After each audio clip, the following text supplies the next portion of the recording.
എനിക്കെന്താ വേണ്ടെന്ന് ചേട്ടൻ അറിഞ്ഞൂടെ? നല്ലൊരു ദിവസമായിട്ട് പുറത്തോട്ട് നോക്കുന്ന സമയം കളയാൻ.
എന്താണ് ദൂരെയൊക്കെ നോക്കിയിരുന്ന ഇരിപ്പൊക്കെ?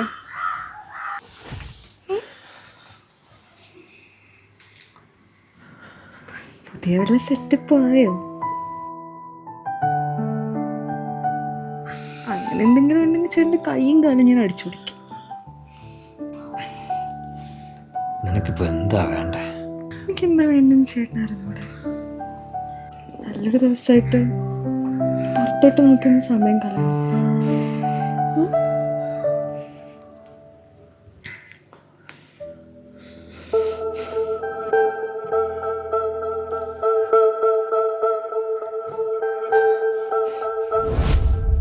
നിനക്ക് 24 മണിക്കൂർ ഇത് തന്നെയാണോ ചിന്ത? എന്താ? നിനക്ക് 24 മണിക്കൂർ ഈ ചിന്തയേ ഉള്ളൂ എന്ന്? എന്തായിട്ടാ ഇപ്പൊ അങ്ങനെ പറയുന്നേ? ചേട്ടൻ്റെ ഭാര്യയല്ലേ? ഭാര്യ എന്ന് പറഞ്ഞ് ഏത് സമയം ഇങ്ങനെ കേൾക്കണ്ട തുടങ്ങണം? ഞാനിപ്പോ ആദ്യമായിട്ടൊന്നും അല്ലല്ലോ ചേട്ടനോട് ഇങ്ങനെ പറയുന്നേ. അത് തന്നെയാണ് ഞാൻ ചോദിച്ചത്. നിനക്ക് ഈ ഒരു ചിന്ത മാത്രമേ ഉള്ളൂ എന്ന്? ചേട്ടൻ ഇങ്ങനെയൊന്നും പറയല്ല കേട്ടോ. ഒരു ഭാര്യനോട് പറയുന്ന പോലെയാണ് ചേട്ടൻ ഇപ്പൊ എന്നോട് സംസാരിക്കുന്നത്. ഇത് പുതുമോടിയൊന്നും അല്ലല്ലോ.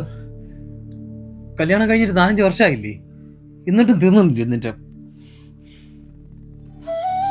ഞാൻ അല്ലെങ്കിൽ ഇപ്പൊ കുറച്ച് ദിവസം കൊണ്ട് ശ്രദ്ധിക്കുന്നുണ്ട്.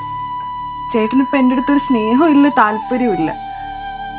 ചേട്ടൻ അഥവാ വേറെ ആരുടെടുത്തെങ്കിലും എന്തേലും തോന്നിയിട്ടുണ്ടെങ്കിൽ എൻ്റെ അടുത്ത് പറഞ്ഞിട്ട് അങ്ങ് പൊയ്ക്കോ. ഇതാ കുറച്ചും കൂടി നല്ലത്. നിനക്കിത് എന്തോന്നാണ് പറഞ്ഞാൽ? ഇവിടെ ഒരു സാമാന്യ ബോധം വേണം. ഒരു മനുഷ്യ എന്ത് അവസ്ഥയിലാണ് നിൽക്കുന്നതെന്നുള്ളൊരു ചിന്തയെങ്കിലും ഉണ്ടാവണം. എന്നിട്ട് വേണം നിന്റെ ഒന്ന് വെറുതെ വിടുവോ? എനിക്കെല്ലാം മനസ്സിലായി. നീ നിന്റെ മനസ്സിലായത് വെച്ചോണ്ട് ഇവിടെ ഇരുന്നോ? മനുഷ്യര് സ്വസ്ഥതയും തരൂല. പിന്നെ ഒന്ന് വെറുതെ വിടുവോ? നീ ഇവിടെ ഇരുന്നോ?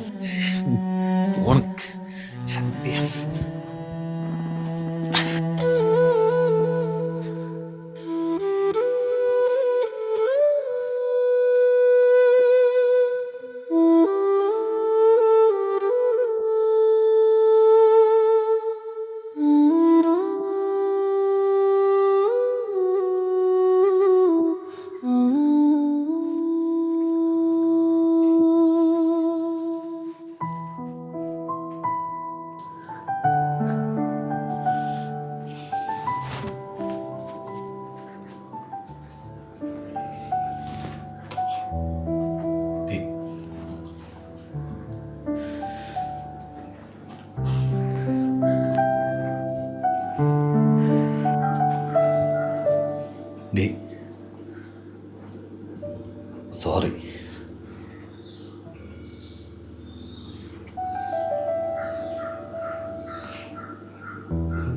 സോറി.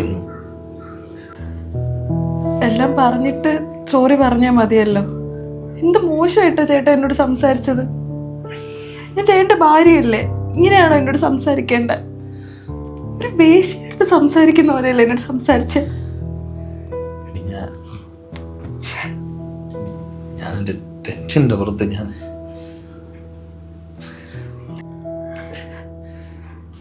എന്ത് ടെൻഷൻ ചേട്ടന്? എനിക്കറിയാവുന്നിടത്തോളം ചേട്ടന് കുറച്ച് കടമുണ്ട്, അതല്ലേ ചേട്ടൻ്റെ ടെൻഷൻ? അതിന് എന്നെ ഇത്രയൊക്കെ പറയണമായിരുന്നോ? എന്റെ മാനസികാവസ്ഥ ഞാൻ എന്ത് മാനസികാവസ്ഥ ചേട്ടന്? ഞാനറിയാത്ത എന്ത് മാനസികാവസ്ഥ ചേട്ടനുള്ളത്? എനിക്കുണ്ട് മൂഡ് സ്വിങ്സും ദേഷ്യമൊക്കെ എനിക്കും വരാറുണ്ട്. ഞാൻ എന്ന് പറഞ്ഞ് ചേട്ടൻ്റെ അടുത്ത് ഇത്ര മോശമായിട്ട് ഇതുവരെ ഒന്നും സംസാരിച്ചിട്ടില്ല. എങ്ങനെ പറഞ്ഞു? ചേട്ടൻ എന്തുണ്ടെങ്കിലും എൻ്റെ അടുത്ത് പറ, എങ്കിലല്ലേ പരിഹാരം ഉണ്ടാക്കാൻ പറ്റുള്ളൂ. ഇല്ലാതെ ചേട്ടൻ ഇതൊക്കെ മനസ്സിൽ വെച്ചിരുന്നാ ഞാനെങ്ങനെ മനസ്സിലാക്കും ഇതൊക്കെ? അതറിയുമ്പോ നീ എന്നെ വിട്ടിട്ട് പോവോ? ചേട്ടൻ ഇത്രയും കാലമായിട്ടും എന്നെ അങ്ങനെയാണോ മനസ്സിലാക്കി വെച്ചിരിക്കുന്നത്? ചേട്ടന് എന്ത് പ്രശ്നം ഉണ്ടെങ്കിലും ചേട്ടൻ്റെ കൂടെ നിൽക്കൂലേ? നമുക്ക് പരിഹാരം ഉണ്ടാക്കാം. ചേട്ടൻ പറയേ. എനിക്കൊരു വലിയ അസുഖമുണ്ടടി. അസുഖം? എന്ത് അസുഖം? എന്ത്?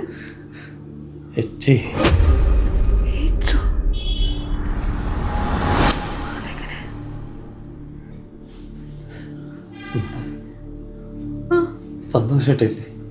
സന്തോഷായിട്ടോ? കൂടുതൽ HIV സ്ഥിരീകരിക്കപ്പെടുന്നത് വടക്കുകിഴക്കൻ സംസ്ഥാനങ്ങളിലാണ്. ഇനി പ്രചാരണ പ്രവർത്തനങ്ങൾ കുറച്ചു വർഷങ്ങൾക്ക് മുൻപിലേക്ക് നമ്മൾ നോക്കുകയാണെങ്കിൽ ഒരു തൊട്ടു മുൻപുള്ള തലമുറ ഇതിനെപ്പറ്റി കൃത്യമായി ബോധവാന്മാരായിരുന്നു. ഞാൻ വാർത്ത കണ്ടോണ്ടിരിക്കുകയായിരുന്നു. വാർത്ത തന്നെയാ കാണുന്നത്? ഓ എന്തൊരു എയ്ഡ്സ് ഏറ്റവും കൂടുതൽ പകർന്നത് നമ്മളെ കേരളത്തിലൊന്നും, അതും എറണാകുളത്താണ് ഏറ്റവും കൂടുതൽ റിപ്പോർട്ട് ചെയ്തത്. എറണാകുളത്ത് പോകണം എന്തിന്? ഇവിടെ നമ്മളിവിടെ കൂടെ ഉണ്ടല്ലോടെ. ഇവിടെ പോട കഴിച്ച് ഇവിടെ ആരും ഉണ്ടോ? ഇവിടെ അടുത്തൂടെ തന്നെ ഉണ്ടോ? നമ്മളിവിടെ അടുത്തൂടെ അടുത്താരളിയാ? അതൊന്നും ഞാൻ പറയാനില്ല. പറഞ്ഞാൽ നീ ഇനിയിപ്പം ആരുടെയും പറയാനും. നീ എന്തേടാ പറയാ? ഞാൻ ആരടുത്ത് പറയാൻ പാടില്ല. നീ പറയളിയാ? ആര്? അത് പറഞ്ഞാൽ ശരിയാവില്ല. അതുകൊണ്ട് പറഞ്ഞു. നമുക്കറിയാന്നുള്ള ആരെങ്കിലും അവർ ഫാമിലിയായിട്ടൊക്കെ ജീവിക്കുന്നത്. അവന് നീ ആരുടെയും പറയണത് പിന്നെ പണിയാവും. അല്ലെ നീ പറയളിയാ? എനിക്കറിയാൻ വേണ്ടിയിട്ടല്ലേ ചോദിച്ചാ. അങ്ങനെ ഉണ്ടാ? പറയട്ടെ. നീ പറയില്ല അടുത്തും പറഞ്ഞ എനിക്ക് പണിയാവും. ഇല്ലെന്ന് പറഞ്ഞു. നമ്മുടെ തേങ്ങോട്ടം പോണ മണിയണൻ്റെ മോണ്ടല്ലേ, മറ്റേ ആട്ടം പറഞ്ഞ സന്തോഷ്. സന്തോഷമാണ്. വാ. ആര് പറഞ്ഞു? അവൻ്റെ വീട്ടിൻ്റെ അടുത്ത് താമസിച്ചിട്ടില്ലേ നേരത്തെ ബോംബെക്കാരി? അവർക്ക് അതുണ്ടായിരുന്നു എന്നാണ് പറയണത്. രതി, അവളെ പേര് രതി. ബെർമുടയൊക്കെ ഇട്ടുകൊണ്ട് ബനിയനൊക്കെ ഇട്ടുകൊണ്ടിരിക്കും. പയ്യന്മാരെ ആകർഷിക്കും. നമുക്കാരും തോന്നും. നമുക്ക് പിന്നെ അതിൻ്റെ ആവശ്യമില്ല. അവർക്ക് ഇതുണ്ടായിരുന്നാണ് അറിഞ്ഞത്. പിന്നെ ഇവിടെ കൂടുതൽ കുറച്ച് പേന്മാരൊക്കെ അതിൽ ഏറ്റവും ഡേറ്റ് ഉണ്ട്. പിന്നെ ഇതിൻ്റെ കേസ് അറിഞ്ഞത് നമ്മളെ പാലിറക്കാൻ പോണ സോമാനുണ്ടല്ലേ, അങ്ങനെ വെളുപ്പിൽ ഇവൻ 2 ദിവസം കയറി ചേട്ടനെ കണ്ടിട്ടുണ്ട്. അങ്ങനെയാണ് പിടികൂടിയത്. ഇപ്പോൾ പെയ്യപ്പോൾ ആർക്ക് പോയി? അവനും എൻ്റെ കുടുംബത്തിന് പോയി. ഉറപ്പില്ലേ? ഓ പിന്നെ മൂത്ത കൊച്ചിന് ഗർഭിണിയായിരുന്ന സമയത്ത് കൊണ്ടുപോയി. ആശുപത്രി കൊണ്ട് ചെക്ക് ചെയ്തപ്പോഴേ 9 നേഴ്സുണ്ട്. കയ്യിൽ മുള്ളു കൊണ്ട് എടുക്കാൻ പറ്റും. ഞാൻ എടുക്കട്ടാ? എങ്ങനെ എടുക്കുമെന്ന് അതൊക്കെ കടിച്ചിങ് എടുക്കാം. കളിക്കും.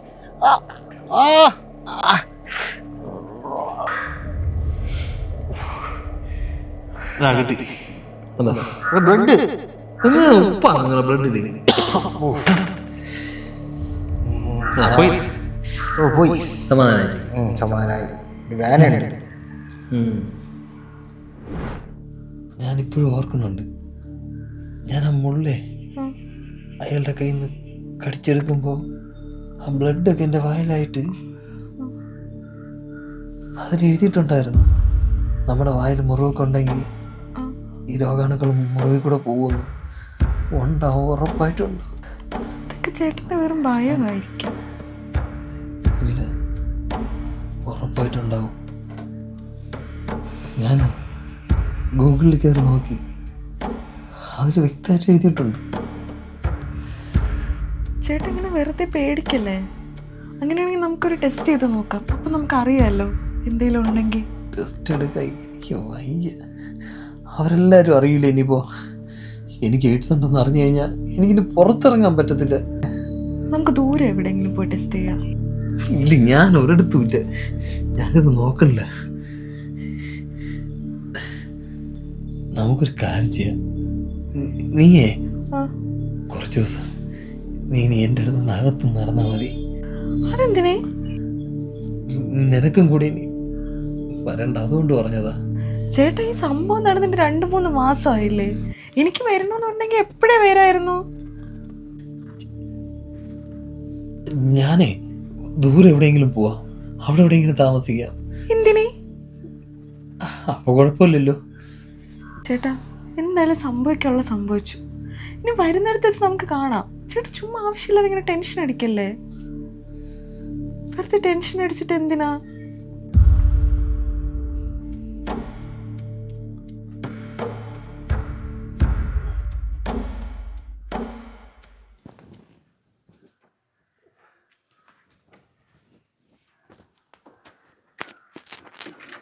സന്തോഷണ്ണ, ആ എവിടെ പോണ്ടേ?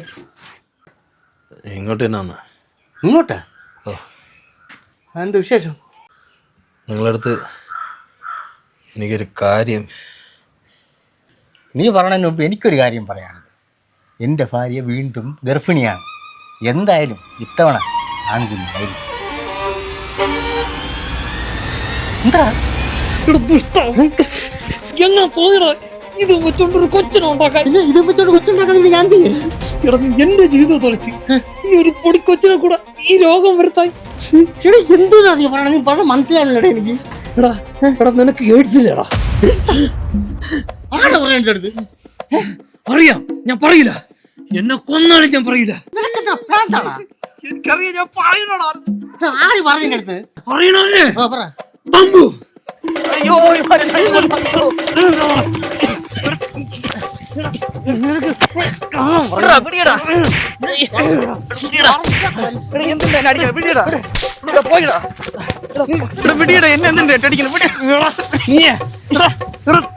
ഇയാൾക്ക് എയ്ഡ്സ് ഉണ്ടെന്ന് നീ കള്ളം പറഞ്ഞോ? നിനക്കെന്തരാ? ആടാ പറഞ്ഞേ. ഞാൻ വെറുതെ കള്ളം പറഞ്ഞാലേ. എന്തിനാ ഇല്ല സൗകര്യം പറഞ്ഞുണ്ടാക്കണത്? ഞാൻ നാളെ ബാക്കി 100 രൂപ തരുമെന്ന് ചോദിച്ചില്ലേ പള്ളി പരിപാടി? 1 രൂപ താൻ എടുത്തിട്ട് എനിക്ക് 1 രൂപ തന്ന. ഞാൻ വൈകുന്നേരം വരെ ചോദിച്ചില്ല 1 രൂപ താടാന്ന് പറഞ്ഞോണ്ട് തന്നാ നീ. അതിന് അങ്ങനെ കാണിച്ചു ഞാൻ.